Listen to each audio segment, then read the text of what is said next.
Welcome back, YouTubers, to a very impromptu video with us, the British Fist. Coaching. Mr. Parkin here. Sitting next to me is the one and only brilliant NJ. What's up? Oh, make me jump there, NJ. Subscribe above, like this video, and put any comments you have on the 1000th Raw down in the comment section below. Make sure you contact us and then put your box below. For a minute there, I thought you boxed, but then I realised you were playing the audience there, as you do very well sometimes, NJ. is very good at YouTube psychology, NJs. It's something that a YouTube shooter definitely needs. Right, isn't that right, NJ? Yes, it is. See, look at that. Dramatic pause for the win. In this week's video, in this sort of impromptu video, we're going to be giving our preview and our thoughts going into the 1000th Raw, as it is a very big Raw, so we thought we'd give our thoughts going into it, and we do advise you give your thoughts on it down in that comment section below. Indeed. And I think the first thing we need to do here is, it's the 1000th Raw. That means a lot, doesn't it? WWE, since 1993 in January, have been able to put out a weekly episodic episode of Raw, and that is quite a feat, isn't it? 1,000 Raws, and to be honest with you, I hope that this week's edition of Raw is a celebration of that. I really do. Because the thing about Raw, to me, is a special thing for me, because I personally, since I started watching wrestling, have not missed a single Raw. Even if I've missed it live, it's online, but most of the time I watch it online. And the fact that you've managed to put on entertainment weekly without any faults or mistakes, and just going on it for year after year after year, it's definitely growing the business. And as much as we bash WWE a lot of times in our videos, especially lately, I think it is important to remember that WWE have been continuing for this long. They've been continuing for a long time right now, and the fact that they have managed to get a Raw to 1,000 episodes and SmackDown around about 700. It's, despite the fact we have bashed them a lot, it's still a pretty good feat for a business to be able to put out a weekly TV show like that, you know, for however many years they've been doing it, and for 1,000 episodes. I mean, it's a big deal, isn't it? And that's the thing, even though it's been bashed by us and probably other fans too, yes, many other people have stuck by the WWE. Even though it's gone bad, they've stuck by it, and I think the WWE may be taking a bit of advantage of that. That's why they produce what they have. But at the same time, the fact that we stuck by it is obviously what's kept it to this point today. Indeed, and one of the biggest things about this 1000th Raw is not just the fact that it is the 1000th Raw and it is a celebration with WWE. It's the fact that we're going 3 hours now. A lot of people have been very critical of it going 3 hours, and to be honest with you, I think that at the start they will be able to fill loads of stuff with it, because they'll have a couple of new things to do, etc. Especially with this 1000th Raw, where they seem to have a lot lined up. But I think going 3 hours eventually will work against WWE, because they won't have that much to really put in their TV programming, as well as SmackDown as well. Well, one of the things I'm hoping for is that WWE, I've said this many times, has a bigger roster than what it's giving out to us. And I'm just hoping with this 1,000 Raw coming up in 3 hours, I'm expecting or hoping the WWE do have plans on what they can add to their show to fit up the 3 hours. I must admit, I am very critical, and I think we've made ourselves vocal. I mean, I personally have been very critical of WWE. I don't think it will even last really that long. I think, get your thoughts down in the comment section on the move to 3 hours. I don't really see it being a good thing, but we spoke about that before, and I think it's fair to say that in the last couple of months, and I think you and I will both agree on this one, we've had a lot of crap from WWE. But things could come very, very full circle on this 1000th Raw, couldn't they? Because even after all the crap we've had to take on Raw, this Raw, in my opinion, could set a new lease of happiness and positivity about WWE. And I do hope it does that, because I do like it when there's an era of positivity around WWE rather than negativity. Very true, Luke. Because even though we've been bashing it, every episode has been building up to this point today. And there's been returns, there's been video packages. And it's definitely built up, mentioned weekly to this point, and I'm really hoping that everything they've done to this point pays off, and all the negativity we've had has a reason behind it. Yeah, and so like I said, they have built up to this quite well, and they have really made sure that people know about this episode of Raw. And let's hope the WWE does get better from now on going into SummerSlam and past this 1000th Raw. It's going to be, I think, one thing that I think about this show is there's so much going on, and that's not necessarily a bad thing, but it's going to be hard to make stuff stand out. Like, if you have an Undertaker return, it's going to be hard to make that stand out, isn't it? Because of the fact that there's so much stuff lined up for this Raw. I'm not saying it's a bad thing, I'm just saying that's kind of one little thing about this Raw sometimes. So that's the point. I know we're going to get to more detail later, but the important thing is the returns, because we're going to have the legends returning, and maybe possibly longer-term wrestlers returning, so it may clash, in which is more important or more enjoyable for the fans. So the message we're trying to get out there, guys, before we go on to the actual stuff involved in Raw, this kind of feels like a pay-per-view. I'm really looking forward to this, and I think a lot of people are psyched for this, and WWE have put a lot of effort behind this You could say they've kind of maybe not done as much effort on like the pay-per-views and stuff and the other Raws, but this should all come full circle, in my opinion, to this 1000th Raw, in my opinion. It should be a very entertaining and a very good celebration of 1,000 episodes. Well, we're talking about this being like a pay-per-view. The only thing I would have done differently to add one more thing extra, I'm not bashing it anyway, I'm just thinking maybe I've announced more matches, because at least I think 2 possibly matches have been announced. I think they could have made it more lined up so we know what we're getting, as well as a few surprises. But other than that, I'm really looking forward to this, and we've got a lot going on. There will be a lot of segments, and I think the first segment, we're going to be opening with the DX reunion, and that should be entertaining. I'm just wondering whether or not that Road Dogg and X-Pac are there. I know Road Dogg and X-Pac work for WWE or are involved with WWE in some way or form. I mean, the DX reunion should be entertaining, a nice way to start off the show, in my opinion. Well, with DX being the entertainment they are, they're obviously going to bring in the good kickoff start, and even Triple H is also the COO having his speech, and Shawn Michaels having his speech. 2 great names in the ring, but with the add-on of X-Pac and Road Dogg, you'll actually get the proper reunite of DX, but those 2 have not actually been confirmed, even if they are floating around the WWE headquarters. I hope they do. I hope they do the full reunion with Triple H, Shawn Michaels, Road Dogg, and X-Pac. I really do. I think that'll be very good. I think Triple H is going to have 2 segments on this edition of Raw. He's going to have this DX reunion and the Brock Lesnar call-out. Do you think they will do them both in the same segment? Maybe they'll have Lesnar crash the DX reunion or something like that, maybe? Because I did mention this, because I just thought, with that idea, with the fact of having 2 segments, we've got everything else lined up, which we'll get to, is that I think we could have Lesnar getting a lot of heel heat by coming out to a DX reunion, DX promo. You can combine both of them. You have entertainment at the beginning, and all of a sudden it gets serious. Great way to kick off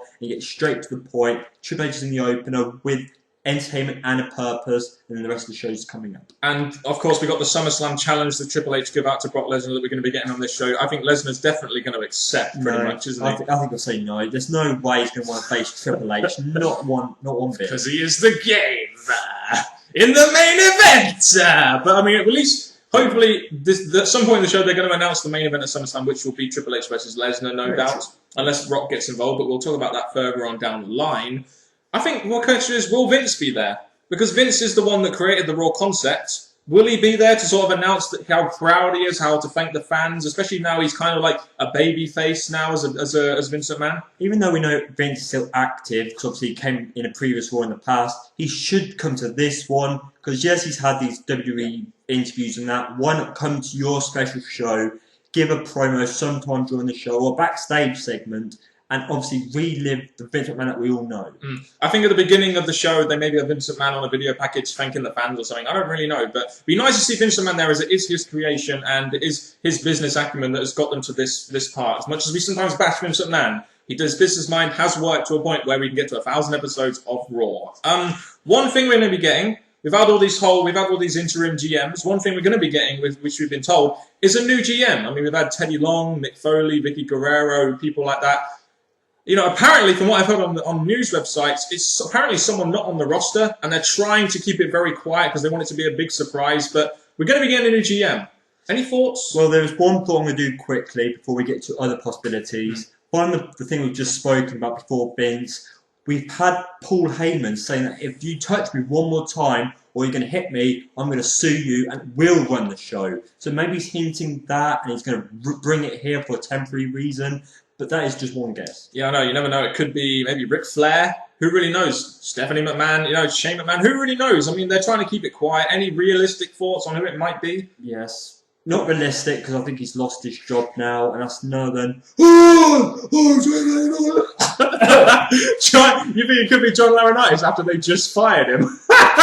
You needed a drink after doing his voice there. It's hard, that, isn't it? It is, but I think he's rumoured to maybe make a return sooner or later of an angle. I don't think the WWE will give him this, but I'm just throwing him as a possibility, because what is he going to do? What's he going to do? Yeah, give us your thoughts out there. Who could be the GM? We really don't know. Maybe an Edge or something. I don't know. But give us your thoughts on who could be the GM. Maybe even Foley. Who really knows? But there's one thing we know we're going to be getting. We're going to be getting a DX reunion. We're going to be getting a new GM. We're definitely going to be seeing legends on this show, aren't we? The importance of the legends is very important in WWE because they've been part of WWE's history, and they've used this whole legends thing against Heath Slater to hype up to this one moment. We've had Vader, Psycho Sid, Animal, DDP, Rikishi, Mick Foley, all these different legends out. They're all going to be there, along with Bret Hart and people like that. And apparently, from what I've heard, Austin could be there as well. Well, with Austin, because Vince McMahon's made in his interview thing that it was Austin and The Rock who were the big stars in the eras in the past. So for him to be on this show would be a big thing for Vince McMahon, the WWE, and the fans. And it will make that show a little bit more important as well. They probably have a segment where maybe Stone Cold will stun a Heath Slater or something like that. I don't really know what they're going to do, but it'll be a nice addition to the show, seeing all these legends and culminating the whole legend returning on Raw and getting them all together again. Because that's the thing. I think there's going to be one more Heath Slater legend match, and who else better than Stone Cold Steve Austin? Because he's the legend that everyone's waiting to see once again. Yes, he's more of a WrestleMania return guy, but this is still a big part of WWE. So why not come back, have a squash match against Heath Slater, and bam, you've got it there. With a big Raw, you need big name power, and Austin is one of those biggest names. As Vince McMahon said, he's probably the biggest guy in WWE history, even though I personally think it's Hogan, but that's just me. Undertaker return. Could we get an Undertaker return at this week's edition of Raw, do you think? And that's the thing we said at the beginning of this video. With all these legend returns, all these special returns that are going to be here longer term, like Undertaker, might get overshadowed. And plus, the question is, if Taker's going to return, what is he left to do? Yeah. SummerSlam's pretty much building up, and Taker's not really got an opponent. Very true. It'll be a nice return, but it'll probably just be for nostalgia reasons. And one thing I do hope this Raw does is not just be a special celebration, but also I hope it does some stuff for SummerSlam as well, which I think this next segment will do. As much as we don't like the Bryan and AJ wedding, you know, it'll probably highlight a feud between Daniel Bryan and Kane, or someone like, or maybe Miz, or maybe Christian, or something like that. I think that the wedding, Kane will crash it, won't he, from what we've seen on SmackDown. And when it comes to weddings, they never work out. So we're expecting, even though the wedding will be like, I do, yes. I'm really hoping before the yes comes, or when they say, is there anyone who thinks these two shouldn't get married, we do have Kane coming out. Just something that stops this from happening, ends this storyline, and just gives us this entertainment purpose right here and now. They probably won't end the storyline. They'll probably continue something into SummerSlam between Daniel Bryan and someone like a Kane or something. Who really knows? But the wedding, it's going to be a typical in-ring wedding. It's been a very quick wedding, though, isn't it? It's been a week in the making. Yeah, they got that quickly arranged. Yeah, it's just like, well, we just come off Money in the Bank. We need to get this wedding sorted. Let's go with the wedding planners. Yeah, they must have had some good wedding planners. I'll say that. I don't think AJ and Daniel Bryan are any good at planning weddings from those vignettes we saw of them. No, I don't think it's going to work out for them. I think one thing a lot of people in the IWC that watch NXT and FCW have been wondering is, will Dean Ambrose debut? There's probably a chance that someone will debut on this week's edition of Raw, and while it may not stand out that well, do you think we could see Dean Ambrose possibly? He's been rumoured to be getting a debut at some point soon, been working some dark matches. Again, I want these special longer-term returns or debuts to be a bit careful, because yes, they may be special moments we want to look at, but we'll be looking elsewhere. We're not paying much attention to this, so as much as I do expect debuts, returns from WWE wrestlers, there is a chance it could happen, but the WWE have to be careful how important this match will be, or debut will be. They need to make it stand out, pretty much, don't they? If they're going to bring a guy like Dean Ambrose in and push him, and I do hope they do bring a guy like Dean Ambrose in, fantastic talent in my opinion, they should definitely bring him in at some point, as he is a good talent. Maybe they'll bring him in down the line, who really knows? But he may make his debut on the 1004, who really knows? Christian's IC title match, that's been kind of loosely advertised, I guess. I wonder who he'll face. That's the thing, the WWE gave us a poll that is fixed on which title should be on the line. Everyone voted Christian. Why did they not have on SmackDown, yes, it's not the most popular show, voting who's his opponent going to be? Because now the WWE hopefully maybe have a battle royal or just something, not just throw one out there, open challenge, I don't know. But this match, it's going to be a good one, because obviously title matches on a 1,000 episode, very nice to do. There probably is not going to be that many matches, so to see like wrestling matches will probably be like a bit of a one-off on this Raw, because they've got a lot of segments lined up without necessarily too much wrestling. I would like to see a little bit of wrestling on this, despite the fact that promo segments are generally going to be of more importance on this 1,000th Raw and celebration and everything. Well, talking about matches, I'm just going to throw one more in here. I'm expecting, we spoke about returns and this and that, I expect there's going to be a special Diva return, because obviously it's concentrating all these male returns. Maybe we're going to have a Trish Stratus, a Lita return, just to have some importance of the Divas division in the past return. Hey, maybe the Karma release doesn't work and she might return. Who really knows what's going to happen in this Raw? But I think one thing WWE has been lacking lately is a big summer angle, kind of similar to Nexus and CM Punk. And we've heard on such news websites that Vince McMahon apparently is planning on doing a big summer angle on this show. Now, what it will be, we don't know, but WWE does need a big angle that's interesting right now. Remember how the Summer of Punk and the Nexus angle just kind of shook up WWE and made it interesting again? We do need one, and what a better time now into SummerSlam and at the 1,000 Broad to actually start doing it. Well, we've got the big angle that Lesnar's here and Heyman hopefully taking over the WWE in his eyes. We could fit another angle in, but I think the WWE, because of Brock Lesnar, because of probably the main event. The Rock as well. That's the main event, yeah. I'm expecting they've got two big angles there, so they really need a third one.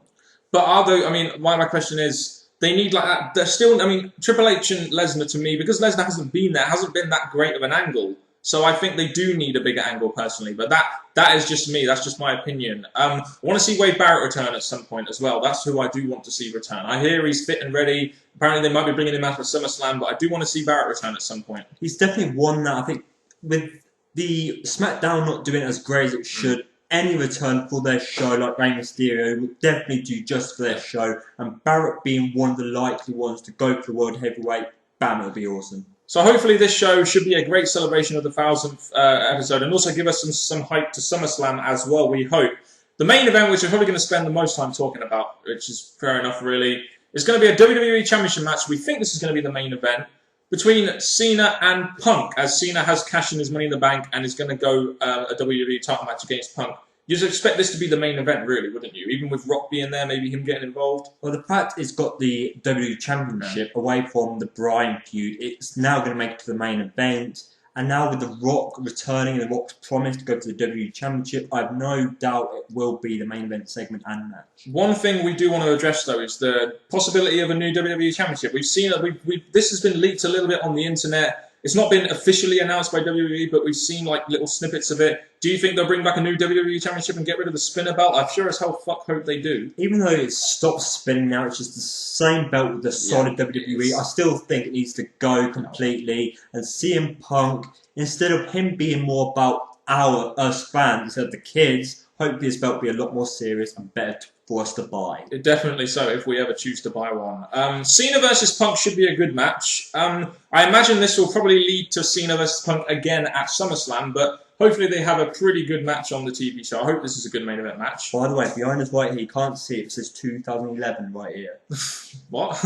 Because this is a replay of 2011. SummerSlam 2011 one phoned up. They wanted their main event back. But yeah, it should at least be a decent match, and it should lead to SummerSlam again. I imagine whether or not... I mean, I think the winner of this match will depend on what they've got planned for Rock. If they're going to plan... We know Rock's going to be there. You do wonder if they're going to have him involved at SummerSlam. I've heard he's doing some filming, so they're probably not going to have him at SummerSlam, which is why I think they probably will... I'm not sure that... I don't think they'll have Cena win. I think they'll have someone like Big Show or maybe even Rock interfere and cost Cena the cash-in. I do think Cena will be the first to lose the cash-in.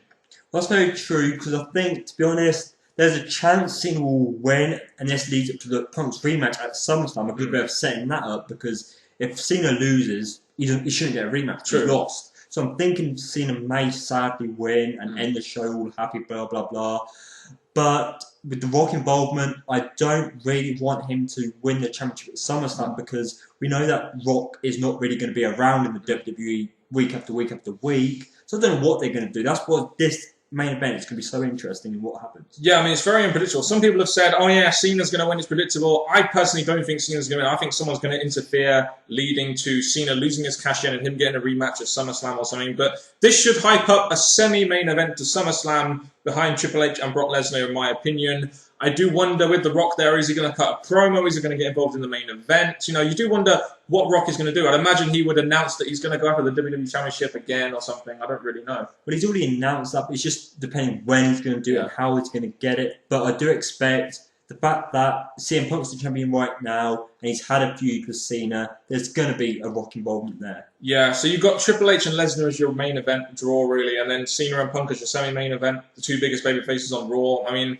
at least, I'll say this, at least CM Punk will be involved in some kind of big main event against Cena. I mean, look, people have been complaining that CM Punk is never in main events. Well, he's going to be in the main event of this show, which is the 1,000th Raw, a very big landscape, a very big landstone for the WWE. But any more thoughts on this Cena and Punk match and the Rock involvement, possibly? Not from the top of my head. I'm just thinking that even though it's got Cena in the main event, the fact that there's a likely possibility he's going to lose, I'm quite happy for that. Yeah, I hope Cena loses as well, but you never know. They might just pan that belt on Cena, give the top guy the belt on the biggest Raw they've ever had. But it'll be interesting to see what they have lined up for Rock, I will say that. And it should be a very compelling main event of the show. You know, and to be honest with you, this whole show should be really... I mean, it should at least, if anything, keep our interest for 3 hours, definitely, with all the stuff they've got. It just feels like a pay-per-view, doesn't it? That's very true. With the entertainment as well, we're going to have... Probably Sheamus getting overbooked again, something to do with him, and a special moment we mentioned on Raw, which gave us the hint, Rikishi and Brodus Clay dancing. Please do it, WWE. Brodus Clay versus Rikishi would be money-drawing material in the dance-off. I hope they do. I hope they do that. I really do. I said do again, but that's just me. But yeah, it should be a really, really good Raw. I am really looking forward to it. I'm just wondering, it's going to be a great Raw, but then the futures, it's just going to dwindle and dwindle and dwindle a little bit, in my opinion, with all the stuff they can't really fit in. But it should be a great way to start off the three-hour era. I'm just very concerned with the future of the 3-hour era. That's just my point. That's just my point right now. Well, the thing I'm happy about this is, whether it being the 1,000th episode of Raw, it's got quite a lot of SummerSlam hype in it. So this Raw could quite easily be one of the best we've seen in quite a long time. Oh, it will be the best of the year. It will definitely be the best of the year, in my opinion. You guys put your thoughts on this 1,000th Raw and what you expect from it down in that comment section. I can't even do that. Down in that comment section below. No, we're not shooting each other's nuts. We're pointing down to the comment section for you guys. And to hand you over to a Raw 1,000th preview outro, I'm going to hand you over to the outro king that is none other than NJ. Well, people, you've heard another video from Mr. Parkin and me, NJ. This is going to be a Raw of a lifetime. Make sure you check out, support the WWE, hashtag 1000 Raw or Raw 1000. Until next time, people, from us, the British Fist, till next time, goodbye.